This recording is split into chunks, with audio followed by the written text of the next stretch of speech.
all of you are doing well, and this is the fifth class of our Mooc program. And in continuation, let us discuss the next important factor which influences the business environment, both domestically and internationally.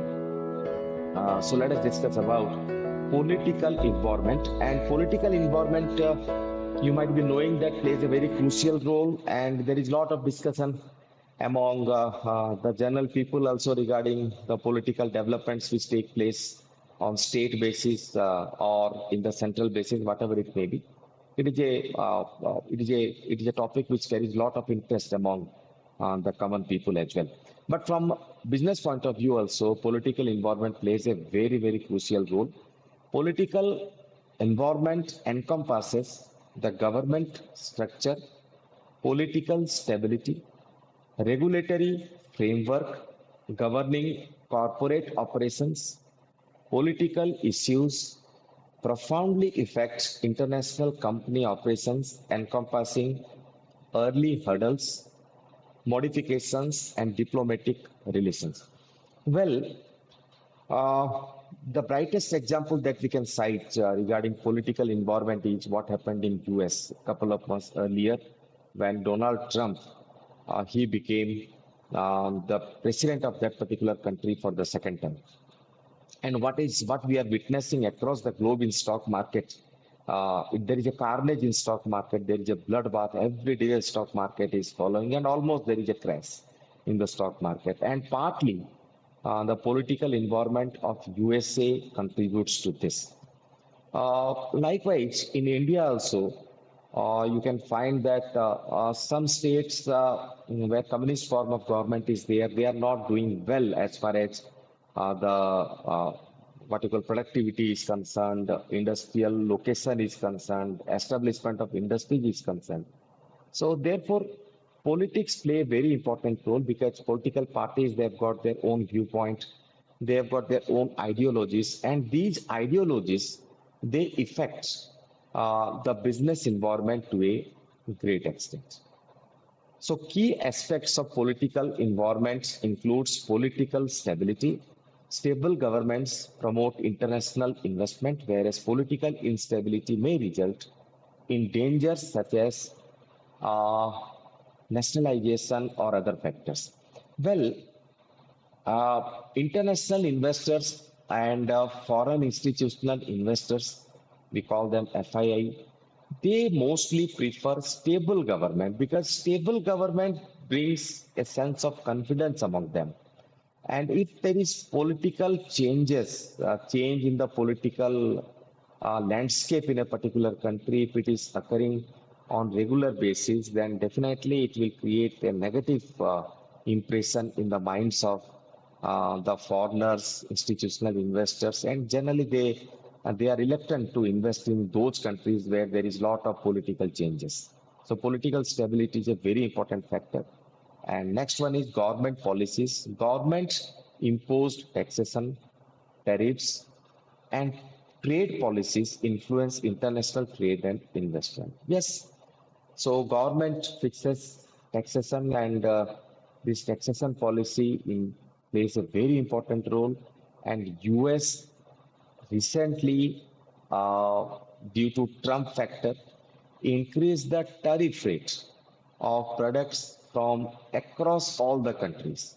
And that is why we are witnessing a crash in the stock market, and there is a very panic-like of a situation in the economies which is taking place, including China, India, everywhere that factor we are witnessing actually. And that is only because of the enhanced tariff rate which was imposed by US. Reciprocally, other countries like China, they have also imposed higher tariff rates on the products from USA. So there is a tariff war which is taking place these days after the arrival of Donald Trump, and we are witnessing that how significant that actually is. Next one is diplomatic relations. Favorable diplomatic relations between nations promote commerce, investment, and exchanges. Yes, definitely. So just you can know you might be knowing that when Russia invaded Ukraine during that particular time, The European Union and US, they opposed Russia. So many sanctions were imposed against Russia at that particular moment. But India, because India had a good relationship with Russia, so India actually dealt with that particular situation very intelligently, and we procured oil, natural oil from Russia at a very cheaper price, and that actually helped our economy to grow. Other economies of Europe were struggling because they had imposed ban on Russia, so they could not import natural gas, petroleum products from Russia, and they actually almost they were at the brink of recession. So diplomatic relation plays a very important role, and they actually define what type of business will flourish and how business will develop in a particular locality.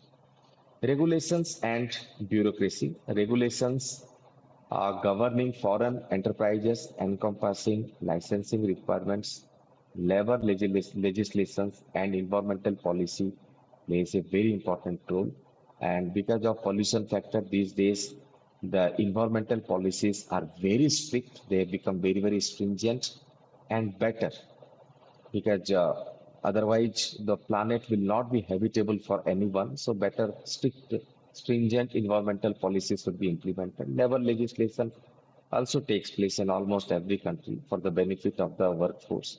Such type of legislations actually they take place. So they should be quite balanced. They should not be on tilted on either of the sides. Neither such legislations or laws should be biased or inclined towards a particular sector. They should be very rational for the development of a particular nation. So with this political environment discussion is over. So now let us discuss about legal environment. The legal environment comprises of, or you can say it encompasses, the rules, regulations, legal frameworks that regulate corporate activity inside a country. It includes international trade legislation, intellectual property, labor rules, and environmental policies. Well, all countries they have got their own law of land. We call it law of land. In our country, we have formed a law. Likewise, if you take examples of other countries, they have got their own law. So laws are formulated on the basis of the country as a whole. So the laws which are present in India, such type of laws may not be there in other countries also. Some countries may be very strict with regard to a particular law, and some countries may not be strict with regard to that particular law. Okay, anyhow, but they play a very important role in defining what type of business prospects that particular country will have. Okay, so the government of any country should be very conscious and careful when they formulate the legal structure with regard to anything because they have got a serious impact upon the business which is going to flourish in that particular country, and also that will determine whether foreigners, foreign institutions will arrive in that particular area or not. So a balanced approach should be implemented. Key elements of legal environment includes contract law. It includes and it regulates the formation, enforcement, termination of contract in foreign transactions. All right. Then is trade laws and regulations. It includes legislation, imports, exports, and tariffs.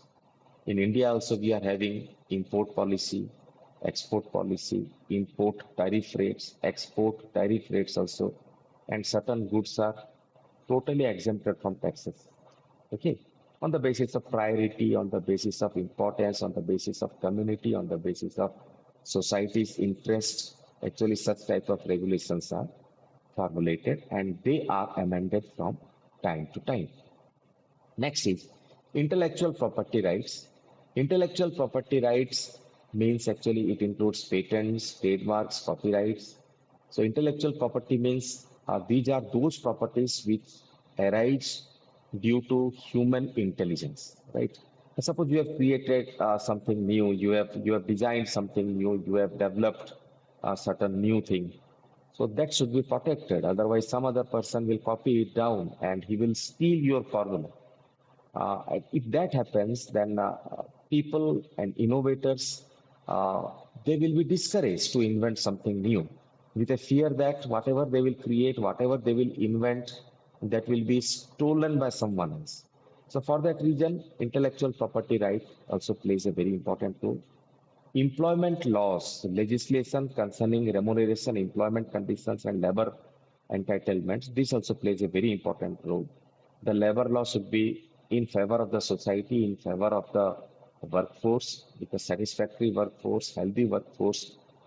They will increase to the productivity of the organization. So therefore, labor laws should be formulated precisely, concisely, and with lot of what you call concern and focus. Next one is environmental laws, legislation regulating environmental consequences of commercial activities. Definitely, environment plays a very crucial role. We are witnessing that a lot of what you call global warming is taking place, and heat-like conditions we are feeling since last 15 to 20 days, and that is quite disturbing. And according to some research report, just a moment, let me share the screenshots with you. Uh, yes, natural environment. You can just take a glimpse on legal environment, which we discussed just a couple of minutes earlier. You can just look at this. Whatever I said, that is a part of a legal environment. Then you can also look at political environment that we discussed today regarding key aspects of political environment, political stability, government policies, diplomatic relations, regulations, and bureaucracy. Okay, so all these points have been included. Just you can take a view of this. Next one also on this slide also you can just go through this slide also. Legal environment, key elements of legal environment, contracts act, trade law and regulations, intellectual property rights, environment laws, all right, employment laws. So all these things we just now discussed. Now this is the natural environment. So this plays a very, very crucial role these days because various reports have said that if the climate persists in the same way, if there is more carbon dioxide and methane emissions in the natural environment, then definitely by 2100, say from 75 years from now, the global temperature of the globe will increase by 7%. And that is a huge amount. And if that happens, 90% of our agricultural land will become barren. There will be what you call glacial melting, and our coastal areas will be totally submerged. And 95% of the human civilization will be wiped out from the world. So this is a very serious thing, and countries should actually take a lot of care towards environmental protection. That is the legacy which we can give it to our next generation. Now, if you look at the slide, it mentions the natural environment comprises of geographical, biological, climatic factors that affect international commercial operations, elements including the accessibility of natural resources, climatic conditions, environmental restrictions are encompassed in this category. Definitely, because we are living in the industrial world, technological revolution, lot of industries are incorporated year on year basis. So therefore, environment has to be protected from different type of pollutions. And for that reason, different countries have formulated different laws to protect the environment. So key components of natural environment actually includes climate. It actually impacts the agricultural commodities, infrastructure advancement, and energy utilization. So if the global temperature increases, it will adversely impact the agricultural output, definitely. And crops like paddy, which require a lot of water, so they will be adversely impacted. So the agricultural output will reduce if the temperature of the globe increases in the same way. So this is the first component. Second one is natural resources, the availability of raw materials, including oil, minerals, water, influences a great extent the environment of a particular country. And these days we are mostly using RO water because of water contamination. And in many areas of the globe, we are not getting good quality water for consumption also because of different levels of pollution which has taken place. Environmental regulations. Countries implement rules on enterprises to mitigate pollution and safeguard the environment. So definitely different laws are there. Air Act is there, Water Act is there. All right, there is Forest Act also. So different acts have been compiled. They have been implemented by different countries to protect the environment as a whole. Now I am audible. So today's session is over, my dear students. So if you have got any doubt or query, you can ask me comfortably with each, without any sort of fear. You can ask me. You can put up any question if you want to ask.